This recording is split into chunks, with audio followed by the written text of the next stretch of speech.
అప్పుల బాధలు వెంటాడుతున్నాయా? అయితే 6 JVR వారి జాతిరత్నాలు ధరించండి.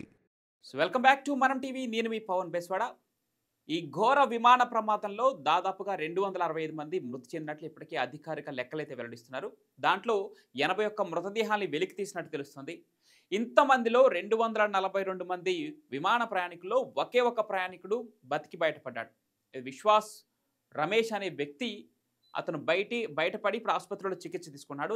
ఆయన ఎలా బతికాడు ఏంటనేది డీటెయిల్స్ తీసుకుంటున్నారు విచారణ బృందం. అయితే ఇది ఢిల్లీ నుంచి అహ్మదాబాద్కి, అహ్మదాబాద్ నుంచి లండన్కి ప్రయాణించేటువంటి విమానం. ఢిల్లీ నుంచి అహ్మదాబాద్కి ప్రయాణించే క్రమంలో ఆ విమానంలో ఉన్న కొన్ని డిఫాల్ట్స్ని ముందుగానే దాంట్లో ఉన్న ప్రయాణికులు వీడియో తీయడం జరిగింది.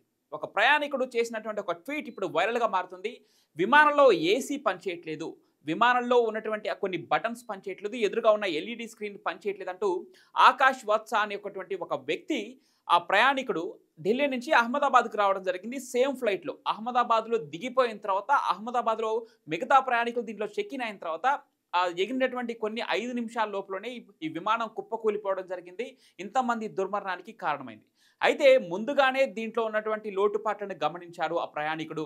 దానికి సంబంధించిన ట్వీట్ చేయడం జరిగింది. ఎయిర్ ఇండియాను ప్రశ్నిస్తూ, టాటా సంస్థను ప్రశ్నిస్తూ ఆయన క్లియర్గా ఉక్కపోత పోస్తుంది, ప్రయాణికులందరూ ఇలా ఊపుకుంటున్నారు, గాలి రాక, అదే ఏసీలు పనిచేయట్లేదు, ఇంటర్నేషనల్ ఫ్లైట్ అది అని ఆయన క్వశ్చన్ రైజ్ చేయడం జరిగింది.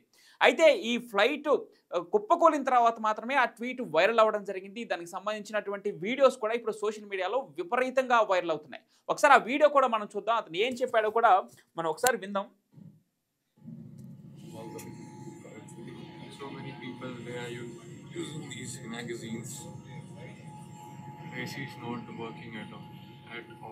And as usual, your TV screens are also not working.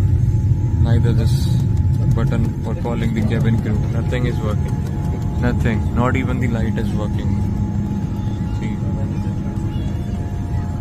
this is what you are providing.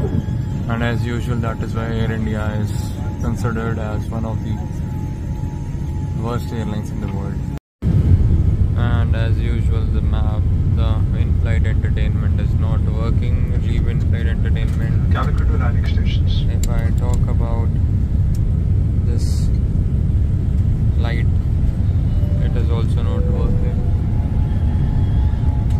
If I press this cabin crew button, ఇక్కడ నాకు చెమట పడుతుంది, నరకంలో ఉన్నట్లే ఉంది. ఇక్కడ ప్రయాణికులందరూ తీవ్రమైన ఉక్కపోతతో ఇబ్బంది పడుతున్నారు.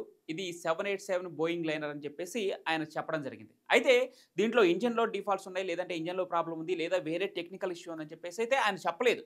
కానీ కేవలం ఏసీలు పనిచేయట్లేదు, ముందుగా ఉన్నాయి ఎదురుగా ఉన్నటువంటి ఎల్ఈడి స్క్రీన్లు పనిచేయట్లేదు, ఈ డీటెయిల్స్ మాత్రమే తను ఆ పోస్ట్లో మెన్షన్ చేయడం జరిగింది.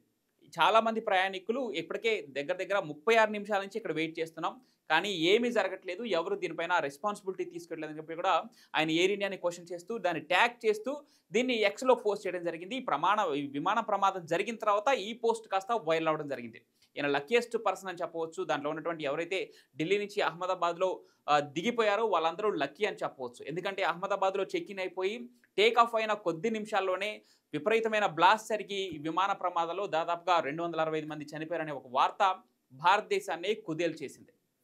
అయితే ఇక్కడ టాటా గ్రూప్ సంస్థ ఎయిర్ ఇండియాని తీసుకున్న తర్వాత ఎయిర్ ఇండియాలో అప్పటి వరకు నష్టాల్లో ఉంది, దాని మెయింటెనెన్స్ కూడా సరిగా లేదని చెప్పేసి విమర్శలు చాలా వచ్చాయి. ఆ టైంలో టాటా గ్రూప్ సంస్థ దీన్ని హ్యాండ్ ఓవర్ చేసుకోవడం జరిగింది. టాటా గ్రూప్ సంస్థ అంటే భారతదేశంలోనే కాదు, ప్రపంచవ్యాప్తంగా మంచి క్రెడిబిలిటీ ఉన్నటువంటి ఒక సంస్థ.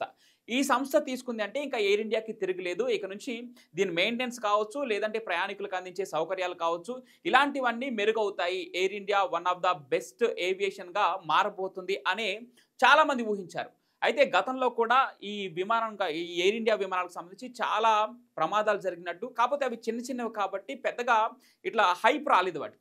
ఇది భారీ ప్రమాదం, 265 మందికి పైగా మరణించారు కాబట్టి ఈ విమాన ప్రమాదానికి ఇంత హైప్ వచ్చి ఎయిర్ ఇండియా విమాన మెయింటెనెన్స్లో ఉన్నటువంటి లోటుపాట్లు బయటకు వచ్చాయి. ముఖ్యంగా టాటా గ్రూప్ సంస్థ నిర్వహిస్తున్నటువంటి ఈ ఎయిర్ ఇండియా విమానంలో ఉన్నటువంటి ఈ లోటుపాట్లు ఇప్పుడు ఈ ప్రమాదం ద్వారా మాత్రమే బట్టబయలయ్యాయి. ఈ ప్రయాణికుడు చేసినటువంటి పోస్ట్ ద్వారా మాత్రమే ఇవన్నీ బయటకు వచ్చాయి. అదేవిధంగా అంటే ముందుగానే ఉన్న ఈ మెయింటెనెన్స్లో వాళ్ళు దానికి రెస్పాన్సిబిలిటీ తీసుకొని ముందుగానే చూడలేదు కాబట్టే ఇంతటి ప్రమాదం జరిగిందని చెప్పేసి ఒక వార్త కూడా హల్చల్ చేస్తూ ఉంది. మరొక వార్త ఏంటంటే పక్షులు ఢీకొనటం వల్లే 2 ఇంజన్లు దెబ్బతిని ఇంతటి ప్రమాదానికి కారణమైందని కొంతమంది నిపుణులు కూడా అంచనా వేస్తున్నారు. కొంతమంది పైలట్ల నిర్లక్ష్యం అంటున్నారు. ఏదేమైనా విచారణలోనే దీనికి సంబంధించిన డీటెయిల్స్ అయితే వెల్లడించే అవకాశం ఉంది.